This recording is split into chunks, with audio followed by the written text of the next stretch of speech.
Olá, eu sou o Khaled Salama e este é o Ideia Pod. Neste episódio eu converso com Sueli Scarmagnani, educadora e assistente financeira na Tranquiliza Finanças. Tudo bom, Sueli? Prazer te receber. Oi, tudo bem? Tudo ótimo. Muito obrigada pelo convite. Para mim é uma honra poder estar aqui falando um pouquinho do meu trabalho, tirando todas as dúvidas com o pessoal ali. A honra é toda minha. Suelen foi minha aluna na faculdade, né, Suelen? Foi. E assim, Isso. a gente estava conversando nos bastidores aqui o quanto que é interessante a gente poder se reencontrar no mercado com novas iniciativas, novos projetos, né? É muito interessante essa. Por isso que, até fazendo um adendo aqui, né? A gente está sempre sendo observado, né, Suelen? Então, às vezes, o aluno está lá em sala de aula e mal sabe que o professor ou um colega do lado pode se tornar, enfim, um parceiro ou a fonte de algum convite lá na frente, né? Nossa, muito importante a gente ter colegas que a gente possa se inspirar e dar um norte para nossa profissão e depois, né, mais para frente se encontrar e agregar um na profissão do outro também. Acho isso muito bom. Exatamente.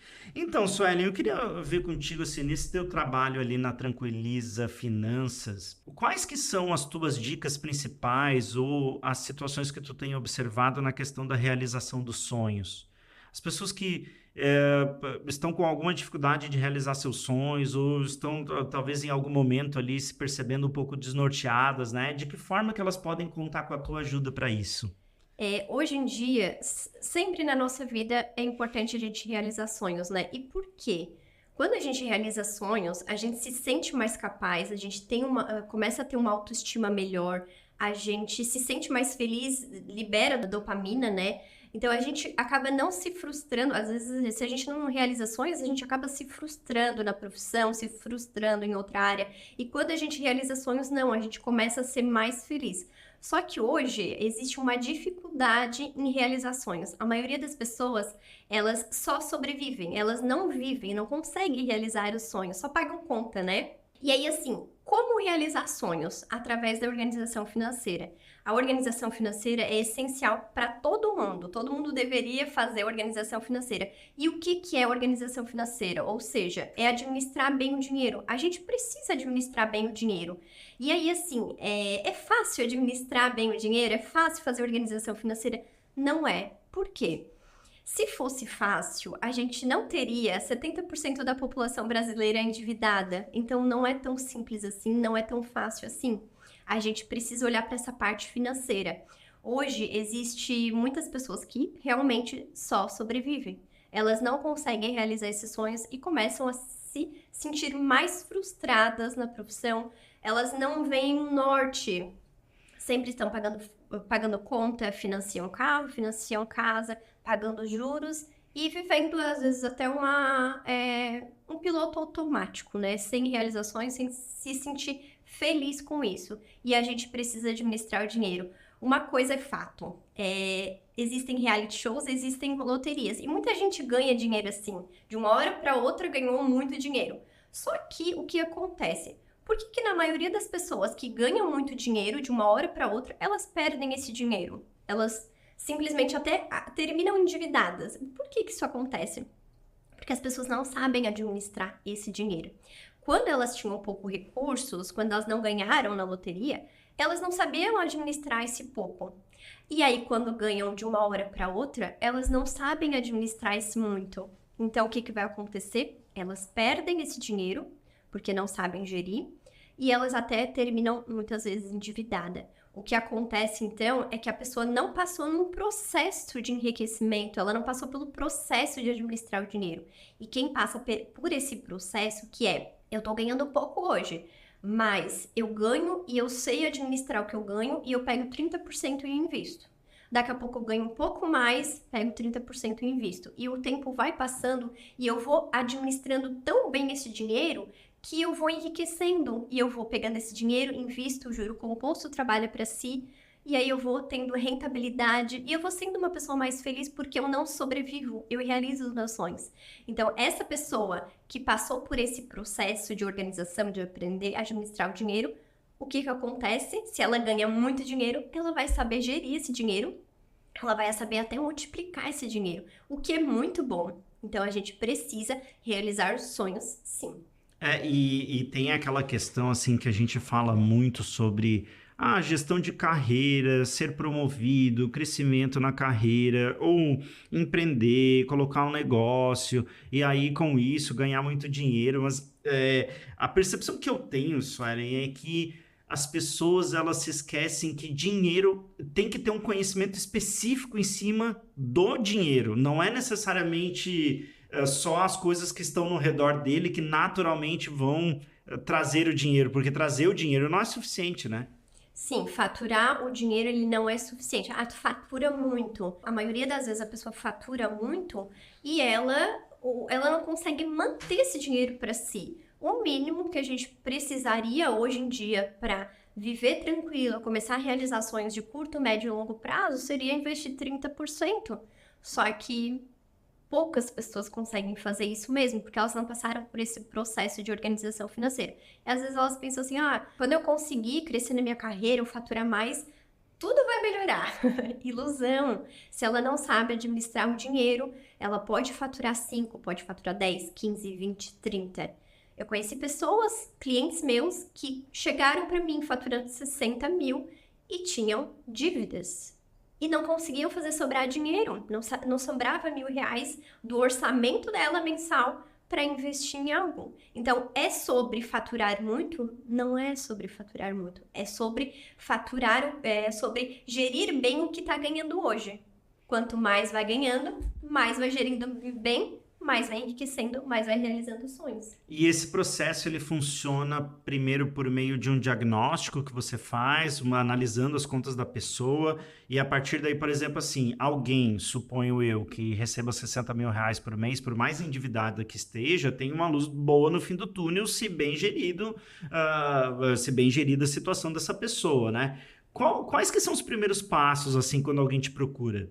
A primeira situação, por exemplo, essa pessoa que ganha 60 mil, é muito mais fácil a gente conseguir ter mais dinheiro sobrando do que uma que ganha 2 mil reais. Às vezes ela não vai conseguir enxugar muita coisa. Enxugar, que eu digo, não é cortar prioridades, porque cada pessoa tem sua prioridade, cada pessoa é diferente.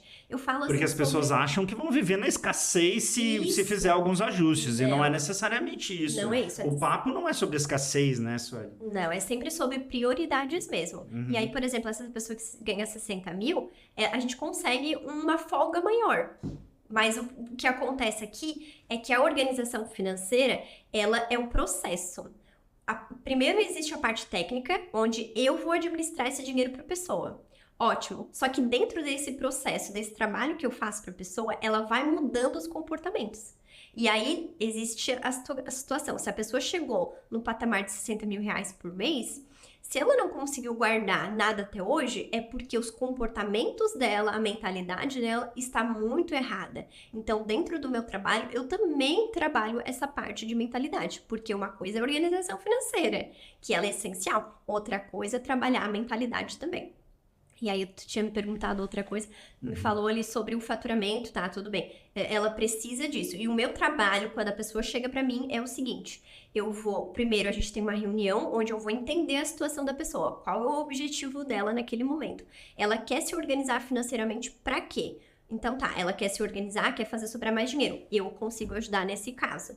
Aí, nessa primeira reunião, eu vou passar meu orçamento de quanto que vai ser o meu trabalho, que é uma mensalidade, onde eu vou estar com ela no dia a dia. É um trabalho virtual, então eu vou criar um grupo no WhatsApp. Nesse grupo do WhatsApp, ela vai me passar os gastos diários. Gastou 100 reais lá com gasolina, vai colocar tudo no grupo. Aí eu vou trabalhar a parte de organização financeira. Organizar é controlar o dinheiro, ou seja, registrar os gastos e as receitas. Fazer a organização financeira, aonde que o dinheiro está indo com cada coisa. Terceiro passo, planejamento financeiro. Quarto passo, inteligência financeira. Tudo dentro do meu trabalho, que é assistência financeira. E como é que eu faço isso? Dentro do grupo do WhatsApp, ela vai me passar tudo isso, os gastos diários, e eu vou gerir para ela através de um sistema de gestão financeira. Todos esses gastos. E aí, é dessa forma que eu faço meu trabalho. Eu vou entender a situação. Ela quer se organizar para quê? Então a gente conseguiu já se organizar. Agora, o objetivo é fazer sobrar quanto por mês para realizar tal sonho. E para quando é aquele sonho? E aí a gente vai trabalhando essa parte de organização financeira. Mas, por exemplo, quando uma pessoa chega com dívidas, Suelen, você participa do processo de renegociação ou dá dicas para o cliente de como conversar com talvez os bancos ou credores nesse sentido? Hoje em dia, a maioria dos meus clientes, eles não são endividados. Uhum. Então, já vem um público que está querendo fazer sobrar dinheiro, mas não tem dívidas com o banco. Mas eu já participei desse processo, assim. Não de eu fazer a negociação, mas eu de, faz isso daqui, Dá as passo a dicas para passo. o cliente para que ele se... Oriento, Uhum. isso. E é onde a gente consegue fazer economizar muito, assim. Já passei por esse processo. Mas hoje a maioria dos meus clientes são autônomos, empreendedores, pessoa física também trabalho, casais também trabalho muito. E são pessoas que estão querendo fazer, não querem mais empatar, querem fazer sobrar para realizações. E a questão, assim, talvez de um desafio grande que se tem mesmo, tá justamente nessa situação dos autônomos e dos empreendedores, né? Porque, primeiro que já não sabe quanto é que vai entrar no mês seguinte necessariamente, a não ser que tenha ali uma cartela de clientes fixos já com contrato, né? Me conta um pouco desse desafio com os profissionais autônomos. Por isso a importância de ter uma reserva. O autônomo é o tipo de pessoa que talvez que ele não tem tantas habilidades assim para ele tá começando agora, ele começou e ele ainda tem um pouco do pensamento um pouco CLT. Então ele acha que é tanto por mês ele vai ter ali e ele vai conseguir, ele pode gastar todo aquele salário, mas não pode, porque tem um mês que é bom e tem um mês que é ruim. Então ele precisa de uma organização ainda maior, uma reserva maior para ele não passar sufoco e sempre ter uma reserva aí, caso tenha uma pandemia, caso aconteça alguma coisa, ele precisa dessa reserva. Então, até a questão assim de organização financeira, contas bancárias também, ele precisa fazer essa separação de contas bancárias. Por quê? Organização financeira é essencial, com certeza. O autônomo que não tem organização financeira, ele vai buscar, e aí quando ele busca, a gente percebe o quê? A maioria que vem falar comigo, é uma conta só que ele utiliza. E dentro dessa conta bancária, tudo que ele recebe ali dos clientes está ali. Tudo que ele paga de conta pessoal é ali. A internet da casa, a água da casa, é tudo ali. E o que ele paga da empresa é também tudo nessa conta. E aí a gente tem uma mistura de pessoas. E a gente não pode misturar as pessoas. Por quê? Já é uma pessoa que não está organizada financeiramente. Então já é uma coisa ruim. Além disso, mistura. O que vai acontecer? Que eu já vi em muitos casos. O empreendedor, ele mistura tudo e aí depois ele acha que o negócio dele não dá lucro. Por quê? Porque ele não tira um valor fixo para ele todo mês de salário de Prolabore.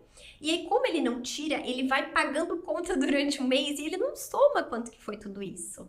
E aí, como ele não soma, ele não faz a mínima ideia, ele acha que ele gasta pouco, mas ele gasta muito. A maioria dos casos é assim, tá? E aí, o que acontece?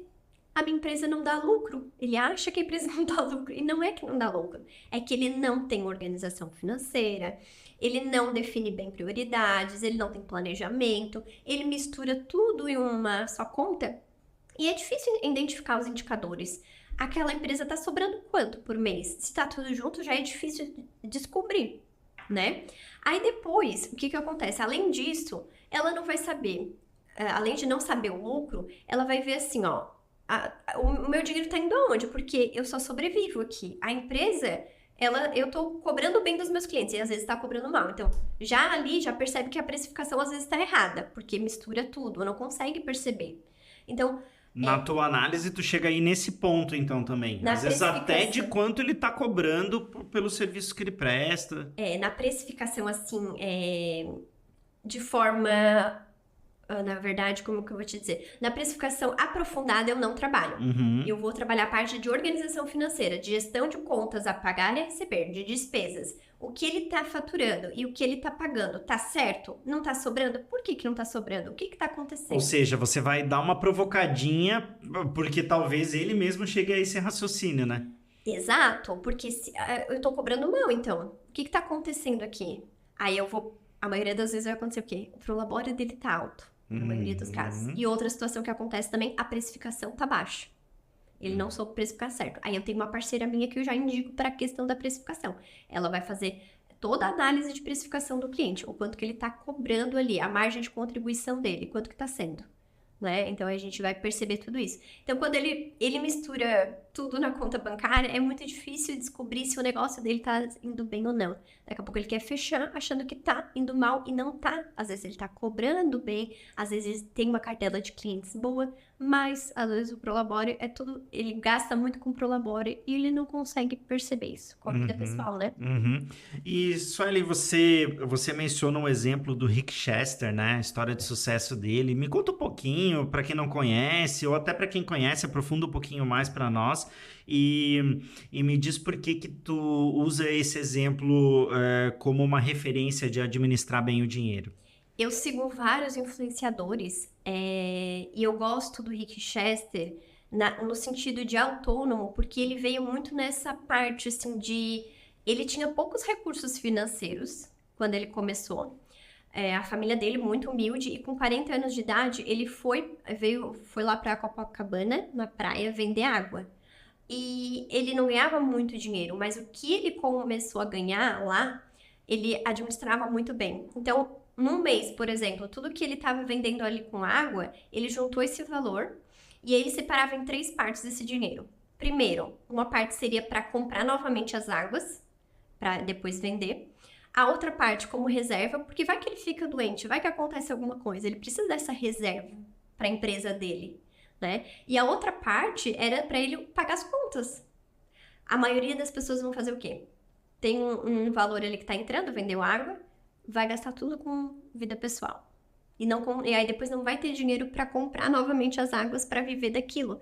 Então ele ensinou muito bem que mesmo ganhando pouco, ele administrava bem, muito bem aquilo. E depois ele foi para a rede social, fez um vídeo que viralizou e hoje é conhecido da palestra, é muito milionário e querendo ou não, ele passou por esse processo todo de aprender a administrar o dinheiro, mesmo com poucos recursos. Então, eu gosto muito dele nesse sentido, assim, que mesmo com pouco, ele soube muito bem administrar. E se a pessoa conseguiu isso vendendo água, outros profissionais têm também essa oportunidade, né, Sueli? Qualquer um tem capacidade de fazer isso. O que acontece é que a gente não tem educação financeira nas escolas, infelizmente. E também não vem dentro de casa isso. A maioria das pessoas não tem educação financeira. Os pais que ensinam isso dentro de casa estão fazendo algo diferente de todos. E com certeza eles estão deixando um baita legado para aquele filho, né? Eu, por exemplo, os meus pais, eles não ensinaram para mim educação financeira, mas eu me sinto eu me sinto muito feliz com isso, porque eles eram organizados financeiramente. Então, assim... Pelo exemplo. Foi pelo exemplo, eles guardavam dinheiro. E aí... Quando eu tinha 12 anos de idade, a gente sempre trabalhou na roça, né? Eu e meus 3 irmãos. E aí, meus pais também. E aí, quando eu tinha 12 anos de idade, eles resolveram dar uma mesada pra gente. E a gente usou... eu, principalmente, passou um tempo e depois a mãe falou assim, o que tu quer fazer com aquele dinheiro ali que tu guardou? Aí, eu quero guardar. Eu falei bem assim... E eu fiz aquilo não com intenção de nada, porque eu não queria comprar nada, assim, mas eu vi o exemplo deles. Eles guardavam, eu sabia disso. Eles não me falavam que guardavam sempre, eles não chegaram lá, vamos sentar aqui que eu vou te ensinar educação financeira. Não chegou nesse nível. Só que eu tive esse exemplo e eu quis... Filho repete, né? Filho repete o que os pais fazem. Então, teve essa mentalidade, esse comportamento. E quando eu falei ali sobre a organização financeira, existe a parte técnica, mas existe a mentalidade, é ali que vem. Geralmente vem de casa. A gente repete padrões dos pais. Geralmente tu vai perceber. Aquele pai que usa o cartão de crédito, se enrola. Geralmente o filho vai repetir aquele padrão. Não porque o pai ensinou, mas porque ele via aquilo lá para ele é muito de casa. Ele já tá acostumado com aquela situação e ele simplesmente repete, porque para ele é confortável fazer aquilo e parece que tá tudo certo. Porque a gente honra os pais no subconsciente, sem perceber. Então ali, ele repetindo, ele tá honrando os pais.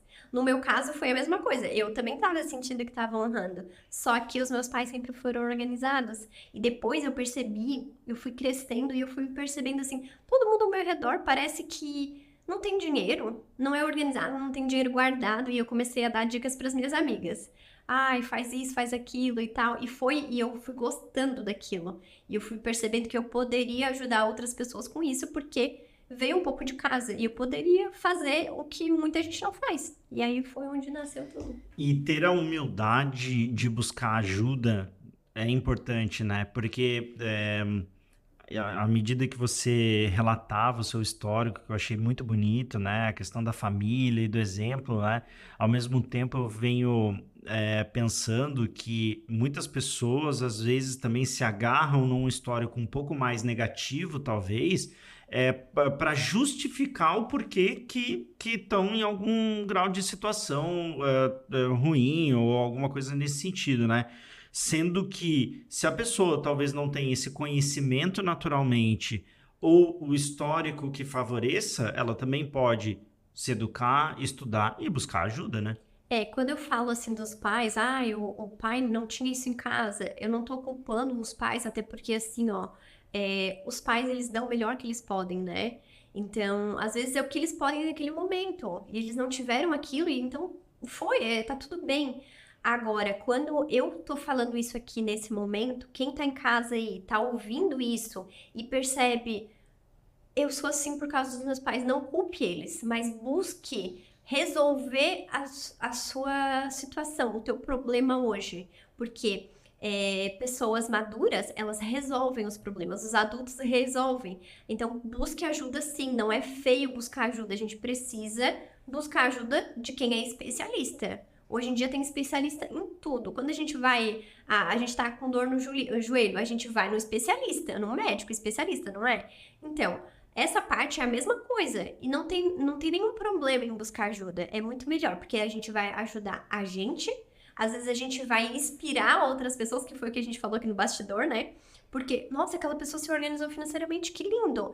Nossa, eu tô admirando, a gente vai começar a ser pessoas mais admiradas quando a gente se organiza financeiramente, quando a gente consegue realizar sonhos, a gente vai inspirar aquele sobrinho, aquele afilhado. Então, isso é lindo de ver. Só que tudo é um processo e a gente precisa buscar ajuda para chegar nesse nível. Muito bom, Suelen, foi incrível esse bate-papo, muito, muito feliz de conversar contigo sobre um assunto assim que é tão importante na vida das pessoas, né? E te agradecer por aceitar o convite, por vir conversar com a gente aqui nesse projeto novo, né? E também pedir que você faça um encerramento, né? Dizendo para as pessoas o porquê que elas não podem perder tempo e devem começar a realizar os sonhos delas imediatamente aí.